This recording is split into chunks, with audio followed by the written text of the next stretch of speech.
It is 7:15 on Sunrise. I'm so not used to saying these timings. It is a Friday evening, 26th of March 2021. Arjun is in the studio with me. Arjun, now that you're all settled and comfortable, I'm going to take you back to when you first started out in music. Tell me how it all happened. So, how far back do you want to go, like in terms of childhood or? Yeah, go for it. I mean, what were you like growing up as a kid? Tell me everything. So, I was kind of always around music. My mum is very into kind of jazz and soul music, like R&B music. So that kind of was my first influence. I mean, the first kind of sound I would hear was actually kind of like soul and jazz. So I kind of learned the piano, the recorder, the flute, the saxophone, you name it, the drums. Wow. So I learned like a whole bunch of instruments as a kid, and I kind of chose a few that I thought were cool, like the guitar and the drums and the piano, and sacked off the flute and the recorder and all that stuff. But yeah, I was in a whole bunch of different like kind of groups growing up. I was in like a rock band when I was like 13, 14. I used to dye my hair like blue and green, and I thought I was a punk rocker back in the day. And that was the early phases. And then I realised that I was Asian and I should probably sing some R&B. And then I think I got more and more into Bollywood and Asian music when I was probably at uni or like sixth form kind of time. And so kind of to summarise, I guess, I mean, I realised that I mean, as an Asian in the UK, growing up in R&B, the likes of kind of the Craig Davids and the Jay Sean's, kind of that was the kind of the sound that kind of I think I was able to sing the best festival, but also I think was kind of like truest to me as an artist. So it kind of began with me singing kind of R&B songs, and then it kind of began to incorporate more of the kind of Asian fusion. I think the first song I did on the Asian vibe was Why This Color Very Deep, the Hindi, remember the that. English remix. Yeah. Yes, I remember that. My God, that song was humongous. It was so big. Like, there was this whole thing about that song. Yeah. I completely remember it.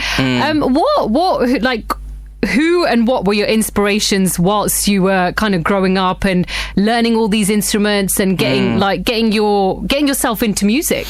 So a lot of them were producers, like people like Timbaland and Pharrell, the Neptunes, people like, you know, in the R&B world, it was obviously Craig David, Usher, Boyz II Men, all that kind of old school R&B. I still love that old school R&B sound. If I can find it somewhere in a club night or whatever, I love it. So that kind of old school sound. And then I think for me, it was A.R. Rahman kind of bringing in kind of Western fusion into India. That was the other way of looking at it, was kind of bringing R&B and kind of pop into India.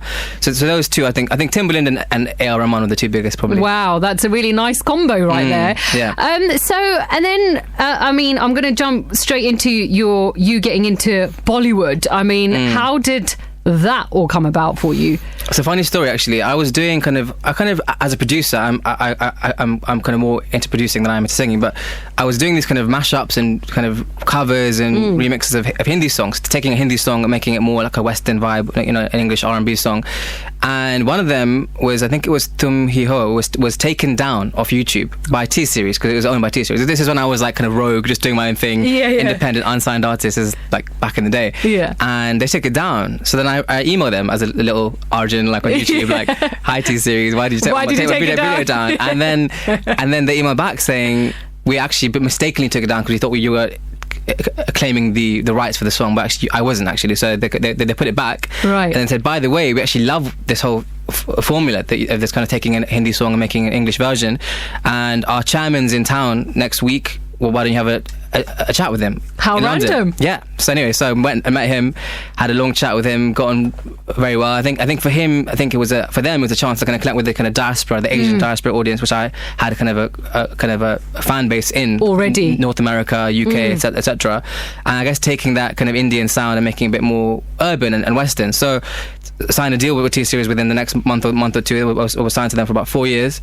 And then that was, I guess, when I really spent a lot of time in India, and I did a lot of the kind of fusion stuff at that point. And Suit was the end of that. I think maybe 4 years after that. How long? How old am I now? 2016. So it was about 5 years ago. The Suit. I think that was probably the kind of pinnacle of my T-Series era. That was phase 2. But I think phase 1 of my career was kind of being unsigned. Phase 2 was T-Series. Then phase 3 was kind of going back to the UK. And I signed to Island Ireland in the UK, so that was like my R&B kind of sound came back a bit more then. So that can be the next segment of what we were talking about. But yeah, what was the question? I think it was, how did I get signed to? What was it? What was the question you asked me? The question, even I've forgotten now. The question was, what were your inspirations? Yes. Was that it? No, it wasn't. We moved on from that already. I rambled on for a while. Look, I've been here since 9 o'clock in the morning. I can get away with this. Now, Arjun, I'm going to get on Shy the Remix. Tell me a little bit about that. So kind of in lockdown, I was obviously very bored. So I was back in the studio, kind of back to making beats in my studio at home, and I was kind of just experimenting with kind of a few recent Hindi songs. Obviously, Shahid is probably the biggest song, if not, of last year. Beautiful song. And did my kind of my standard thing. I took the Hindi version and made it into a bit of a R&B love ballad. So yeah, okay, check it out. So seeing as you're the co-host this evening, so why don't you introduce this song on Sunrise? Cool. This is Arjun, Shahid Remix. Sunrise Radio. So Arjun, now I know you mentioned, you briefly touched upon your fan following. Now, I mean, your fan following, it is quite something. How do you take to all that attention? I think let's talk pre-COVID, like going out events. I mean, we miss that. We really I miss it so much. Yeah. But yeah, tell me about your fan following, and like it's just on the rise. I feel like, I feel like I miss that human contact, honestly. Doing live shows, and I mean, it's amazing being on Instagram, whatever, but I feel like the actual human connection when you see someone in the flesh and give them a hug, a meet and greet or whatever it might be, or be on stage. I think that I really miss that. But I think as an artist, I think fans basically they just kind of determine how long your career is, really. So I think fans, labels come and go, the different things come, I think, but the fans are the ones who kind of keep you relevant in the game. So I think for me, I've been very blessed to have kind of, I think, about 10 years now. How long have we been on? 10 years? 10 years in the game, which has actually been a blessing in itself. So I think it's been nice to have that kind of ongoing support. I think it's been I think the challenge in today's era is to kind of keep yourself relevant online, but also kind of keep a bit of yourself to yourself. Be a bit kind of, I think it's, if you're always on Instagram and TikTok and whatever, you kind of kills your kind of, I guess, your soul to some extent, right? Yeah, of course. But then you have to always be there to engage. I think to find the balance is a struggle at times. But I think for me, it's been a kind of ongoing thing where I've always felt a need to kind of give back to them and always kind of react and interact with them as well. So, but it's a blessing, honestly, to have a fan base for this long, and hopefully for 10 years more. Let's see. Fingers crossed. More than that. Way more than that, Arjun. Yeah. Social media, we've also just briefly touched upon that, but I mean, it's do you find it pressurizing that, like, you have to post on Instagram, you have to post on Twitter? Because at the moment, in COVID times, that is the only way to connect with your fans. Yeah, honestly, I think if you don't post for like a day, everyone assumes that you died when something's happened to you, because they're used to seeing content so regularly now. So I think that's the thing. So for me, it's always a balance to strike, but I think it's essential. I mean, the first evolution of this was obviously, like, I think there was MySpace, and there was Facebook, now there's Instagram, now there's TikTok. Yeah. And I think my parents are on Facebook. They've taken control of Facebook.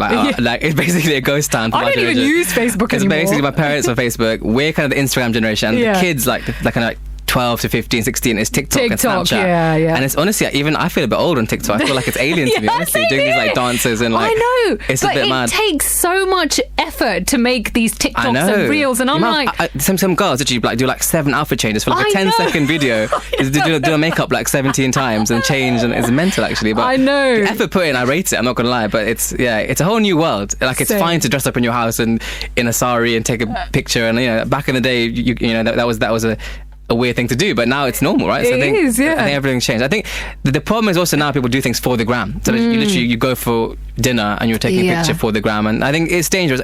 I'm a victim of it myself. I'm not saying I don't do it. The other day, I think I was out in the street, I had to take a picture with my takeaway or something. But yeah, I think it's definitely. It's a risky thing. I think we're in a place where we have to kind of control it somehow, where it doesn't get out of control. Because I think young girls, young guys who are very into the whole filters and I guess the whole kind of, you know, editing pictures and it's, I guess, the pressure of Instagram. Honestly, it's actually pressure to kind of constantly be present on Instagram, constantly be showing what you're doing. I think that is not a normal thing to do, I don't think. I think, but let's see. Fingers crossed it'll kind of even itself out a bit and things will be... Hopefully, yeah, really hopefully. Now, Arjun, now we've got you in the studio. Are you able to do some live singing for us? Yeah? Go for it. Oh, I'm going to leave it to you. Maybe like a next segment. Let me get a bit warmed into it. All right, okay, fine. All right, so you get ready. Straight into it. Get ready. Come on, we haven't... Shouting about Instagram filters and suddenly it's like... Bust the song out. Listen, we haven't heard or felt this live singing emotion for a long time. And I've not sung live for a long time either. So. Actually, yeah, I need to give you time to get ready. Yeah. Okay, in the meantime then, I'm going to get on Suit, so give me an intro for that then. Okay, so Suit. Suit is, you know, Suit is Suit. Suit is Suit. Guru Randhawa and myself. It's basically, I guess it's become like a wedding anthem. Yeah. We did it, originally we did it as our single that is put into a film, Hindi medium with Irfan Khan, who unfortunately passed away last year. But yeah, that was an amazing experience to kind of shoot with him as well in Europe. We shot it in Georgia, actually, in Europe. And yeah, amazing experience. The song's obviously changed my life in many ways, so it's a big song. So yeah, check it out. Suit with Guru Randhawa. Hey! Sunrise Radio. In the voice of our co-host Tingo by Arjun, who's in the studio with me. Also, just going back to some messages. Amir is saying, ask Arjun to sing Shayad live once, please. I got Ulish in Canada saying, I'm still with you. Faisal in Edinburgh saying, keep up the good work. Both of you are doing great. Nim is saying, this is one of my favourites. Thank you, Arjun. So, are you ready to sing? Yeah, I guess. Go for it. If I have to do it. What do you mean you have to? Do you want to? Okay, let me sing Suit, because that's the most probably known of a lot of the songs. Go on then. Whatever you wear, babe, you can make the whole room stare. But you know that my favorite is when you're rocking that DC sway. Ooh, your little black dress, it don't do it for me, you know how to impress. Just give it to me. No jeans, no dresses, no tees, no. My queen, she's in a sari, yeah. You keep it desi, you're in Delhi. You gotta rep the team, shawty. When you dip... Oh my God, I forgot the words by song. I know you're flexing, but it's me you should be repping, cause I wanna make you my Rani. That's the Guru's part. There you go. First brilliant, Arjun. Thank you for that. That's okay. Now, Arjun, of course, you're here for a very, very important reason. Now, we are doing this in support of our charity partner, wonderful charity partner, CRY Cardiac Risk in the Young. And, you know, Arjun, you are an ambassador for CRY as well, following the sudden death of your wife, Natasha, who tragically died a few years ago. So just explain to me how this all happened and how you became associated with CRY. Right. So so when Tash passed away, actually the doctor who did her kind of biopsy was actually funded by CRY. So her whole kind of research wing, I think it was at St Mary's or St George's, sorry, in South London. I think it was actually funded by CRY. So CRY actually funds an entire kind of research faculty in I think George's. So yeah, I think that it was through that initial connection, and then Tash's sister, also a doctor, had heard of them and had work with them. So we then began doing a few events with them. So we did like a charity walk. I think it was 2 years ago now, about 2.5 years ago. That was the first thing we did. Then we did a few kind of fundraising events for them, and then we did a big concert, which obviously we'll come to at some point. But that was I think the last show we've done probably since the virus kicked in. Yeah. It was in March last year, so that was a big event which we had, you know, a whole bunch of artists from around the world. Guru came as well, Mickey Singh, etc. So that was a big one, I think. Yeah, and then ongoing kind of doing kind of events with them. So and how important is it for you to be associated with CRY? Yeah, I think for me it was a kind of perfect fit because of what happened to Tash, a very sudden undiagnosed condition, which is actually very, very common, and in the Asian community especially, I think. I think it's a mad number. I should have learnt the stats. I think you might have them, but I think it's like some mad number of undiagnosed heart conditions. You know, every single year people kind of sub 30 die what are the stats? I'm not sure. I should know this as an ambassador, but it's I mean, it's a very scary thing to kind of lose someone young. I think the impact of losing somebody who's young versus say a grandparent is obviously much more kind of, I mean, their whole life is ahead of them, right? So I think that the effect of that can kind of devastate a whole family. I think that was the kind of the effect of, you know, cardiac risk in the young versus somebody who, you know, might be 80 or 90 years old is kind of exponentially more kind of impact, right? So obviously for a father or daughter, a father or mother to lose a daughter is just a horrible thing, I think. So I think, you know, it's a great cause, and we raised, I think, about £40,000. Wow. That was a big one. Tell me a little bit more about the concert. I think, like you said, it was probably the last show that you did as we went into lockdown. Just explain, like, you know, how the idea came to you and how that evening was and how it made you feel. So Tash was actually very much kind of part of my career. She kind of managed me kind of on tour, and she was kind of handling a large chunk of my life and my career as a wife and a manager. So I think, I mean, all the artists that were involved knew her personally on a personal level, so they all kind of felt deeply for her. And she was always very behind the scenes as a person. She was always kind of the person doing the camera work or whatever. She was never the kind of focus of anything. I think it was all like, you know, I think it was nice for us to finally have her as the kind of forefront of the whole thing. And I think the artists I think the idea actually came from talking to other artists. They were like, you know, I can't remember who it was. I think it might have been Guru or someone like that. Was like, you know, why don't we have a kind of like more like a celebration of her life, not like something morbid and depressing. Have a party, like throw a massive extravaganza. I think, and the whole scene kind of came together, which I think there was no egos, no kind of, you know, at Asian events there can be often, you know, other artists kind of support with. Every single artist was the energy was just very, very positive. I think every artist was kind of cheering other ones on, and it was a really nice vibe. And I think I remember Inquisitive did that massive picture artwork. That was so stunning. That was really, really beautiful. That was. And we had One Last Time. So do you want to intro this for me? Yeah, so that was a kind of a song that I wrote about what happened to Tash as well. So that was kind of, again, very therapeutic song for me to kind of get my emotions out there. So that came out, I think, December last year, 2 years ago now almost. So yeah, this is One Last Time.